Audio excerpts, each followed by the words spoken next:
anaranotra itenikely a mikasika ny zavatra misy omaly eto a dia ifonako ny vahoaka malagasy amin'ny zavatra misy omaly satria cortège présidentiel anatin'ny 2 andro misy drone manaraka amin'ny andro alina dia mahagaga ihany efa nisy tamin'ny lakamisy alina jerenay fotsiny aloha dia mbola miverina izy maly alina dia mba tsy maintsy nampiseho azy hoe zahay vonona ny amaly fa tsy hoe tsangan'olona fotsiny a zay zavatra natao fa ny fonako amin'ny vahoaka malagasy dia tsotra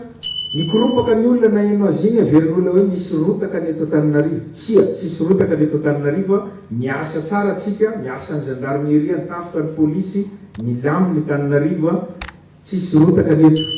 satria zay no tadiavin'ireo olona reo ny apisy mialatsiny amin'le teny frantsay psychose eto Madagasikara mba ahafahany ilaza any ambadika any fa mirotaka i Madagasikara zay ihany koa ny anaovako antsoavo ho atsika rehetra vahoaka malagasy eny amin'ny fiarahamonina reny olona mamoaka drone reny dia mba omeo anay hoe aiza le izy mbola izy fitaovana efa misy moa io zany efa ampiasain'ny miaramila nanomboka maraina teo misy fitaovana fitarakenan'ireny drone reny fa mbola tsy ampy dia mbola hampina io mba ahafahana mitady an'ireny olona zay te hampirotaka eto Madagasikara saorana ny fanjakana rosianina koa mbola nanome an'io fitaovana fanenjehana drone ampiasaina io mbola tsy ampy io fa mbola mila ampina antsoavo amin'ny vahoaka malagasy iny mba hanoro anay hoe aiza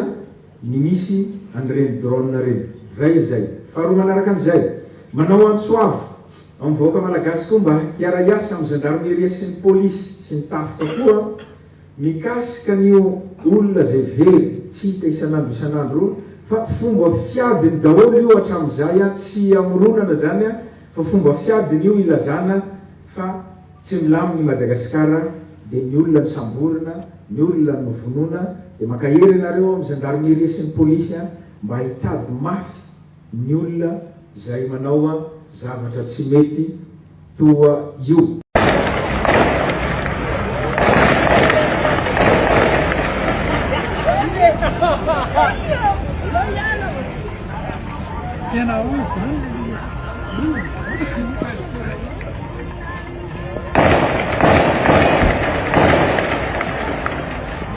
Ampiatra ny lalàna amin'izay ny anivon'ny polisy pirenena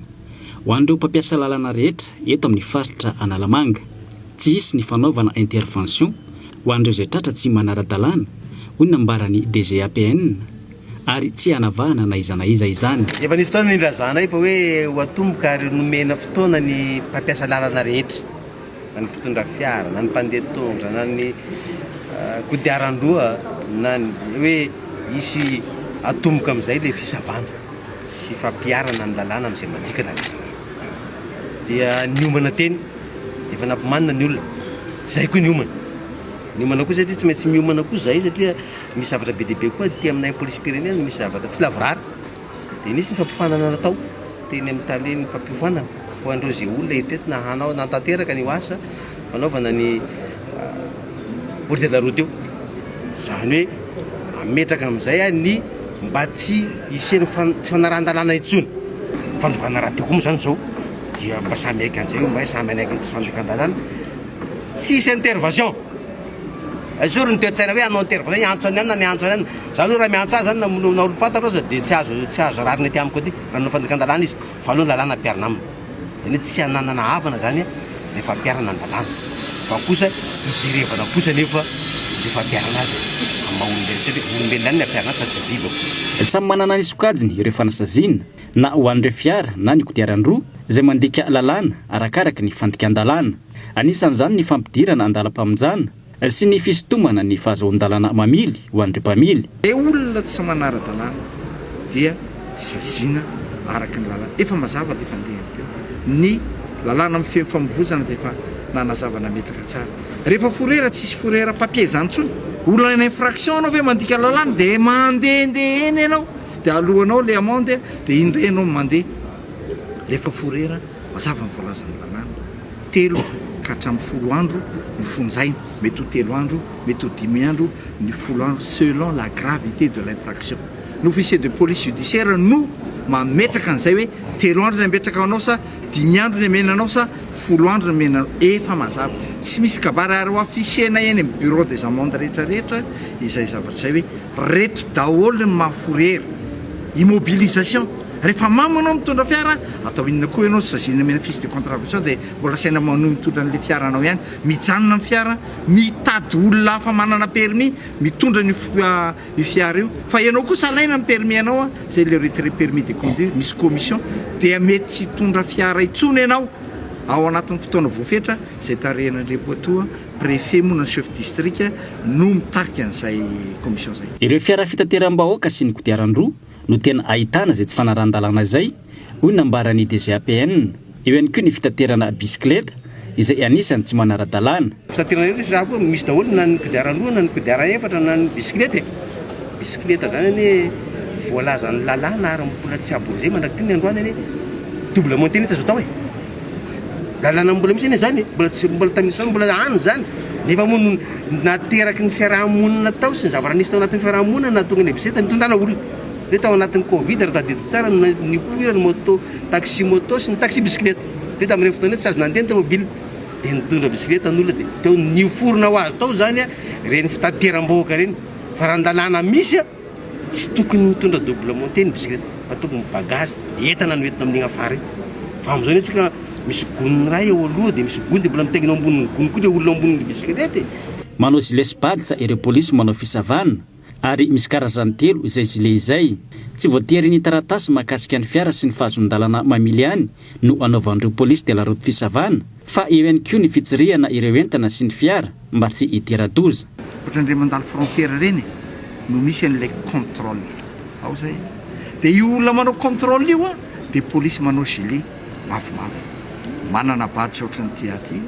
misy mpanao alta polisy misy numéro lara-tarbiany lehibe eny misy fiche de contravention na manao infraction visible ianao na tsy manao infraction visible ianao dia hosakanan'io zay ao anatin'io everitsika fa polisy miantsehatra amin'ny fitsirehana raha misy fandikan-dalàna ao na tsisy fandikan-dalàna. Misy gilet anankiray faharoa dia ilay misaotra fifamoivozana raha iny le polisy mpandrindra ny famoivozana zay efa hitantsika fa manomboka midimy maraina mandrapatonga amin'ny alina dia manao ny ainy-tsy-zavatra mandrindra ny fifamoivozana zay zany ny asany. Ny fahatelo farany dia le manao gris reny zany le anaovan'ny polisy amin'ny akapobeny manao patrouille eny amin'ny barrage routier sortie et entrée de la ville zay hitantsika reny ndray zany dia mametraka ny hoe azo antoka ny fandehanana ny fiara rehetra zay mahazo ny route nationale sao dia misy jiolao sao dia misy entana tsy tokony azo entina ao amboniny hitanao tsy dia ny papier loatra ny mahamaika azy aloha fa ny sécurité an'le olona zay entin'le taxi brosy. Amin'ny alatsinainy ho avy izao no fantatra fa iverina ny PR raha ho an'ny eto Analamanga miankina amin'ny fivoriana iarahana amin'ireo mpampiasa lalana rehetra kosa ny any amin'ny faritra. Ety Analakely sy ny manodidina manomboka miena ny fakotazana miparitaka ety seroa tsy hikaritra ho mitandrina ihany koa ireo mpandalo ka efa mampiasa ireny fitoeram-pako iombonana ireny. Andro vitsy lasa izay no namohan'ny commune Antananarivo renivohitra ity fampitandremana ity fa hiatra ny sazy fandoavana lamandy 10,000 ariary ho an'ireo tratra manao maloto na manary fako eny an-dalambe.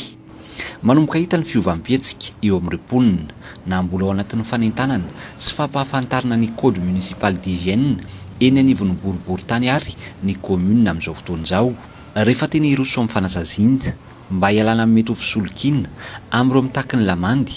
dia efa misy ireo olona natokana anao izany. Eto anivon'ny commune urbaine Antananarivo ny olona miantsehatra amin'ny fampiarana amin'ny retsazeny dia ao amin'ny police municipale izay hitanareo iny an-dalana en tenue mazava ho azy izay anisany asa no fanasaziana an'ireny zavatra ireny. Tsy ny police municipale ihany fa misy koa ny ao amin'ny inspecteur d'hygiène eto anivon'ny commune urbaine Antananarivo koa izay manana i badge mazava tsara fampiasan'ny commune izy ireny. Resaka taxi be mahakasika ny sazy ampiarina amin'ireo tsy manara-dalàna izay nabe resaka tato ato dia nanamafy ny filohan'ny délégationna manoka ny tanàn'Antananarivo fa zavatra efa tapaka teo anivon'ny filan-kevitra munisipaly teo aloha io ary mampiatra izany fotsiny izy ireo. Antokatetiko eto fa tsy hisy ny fampidinana an'izay resaka monjay satria lalàna efa voafidy io sasa tsy afaka manafona no manovana izy io. Lalatsy anita tanàny mpitantana amin'izao fotoana izao ny commune Antananarivo renivohitra ny hoe Antananarivo madio sy Antananarivo milamina ka antony mahatonga ireo fandraisana fepetrany sesisesy tato ato na teo amin'ny resaka tsena na teo amin'ny resaka fitaterana na teo amin'ny resaka fahadiovana.